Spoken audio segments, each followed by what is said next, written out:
Hello everyone, welcome to home food cook.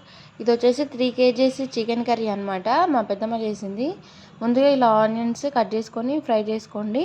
Fry చేసుకున్న తర్వాత salt వేసుకోండి. సాల్ట్ వేసుకుంటే త్వరగా మగ్గిపోతాయి. నెక్స్ట్ వచ్చేసి అల్లం వెల్లుల్లి పేస్ట్, ఇది కూడా కొంచెం ఫ్రై అయిన తర్వాత పసుపు వేసి కలిపిన తర్వాత ఇది కూడా పచ్చివాసన పోయిన తర్వాత చికెన్ యాడ్ చేసుకోండి. ఇక్కడ వచ్చేసి 3 kg చికెన్ అనమాట. 3 kg చికెన్ కదా, సో చికెన్ కర్రీ అనేది ఒక్కొక్కరు ఒక్కోలాగా చేసుకుంటారు. చిన్న వంట అయితే ఒకలాగా, కొంచెం పెద్ద క్వాంటిటీ ఉంటే ఒకలాగా, సో ఎవరికి నచ్చినట్టు వాళ్ళు వేసుకుంటారు అనమాట. వాళ్ళ టేస్ట్ని బట్టి. సో మా పెద్దమ్మ అయితే ఇలా చేస్తుంది. చికెన్ అనేది కొంచెం ఫ్రై అయిన తర్వాత మా పెద్దమ్మ కారం యాడ్ చేసింది. కారం యాడ్ చేసుకొని ఇలా కలిపేసింది అనమాట. ఎవరు ఎలా చేశారని కాదండి ముఖ్యం, టేస్ట్ ఎలా వచ్చింది, ఫైనల్గా తినగలిగామా లేదా, అది ఇంపార్టెంట్ అనమాట. సో ఒక్కొక్కరు ఒక్కొక్క టైప్.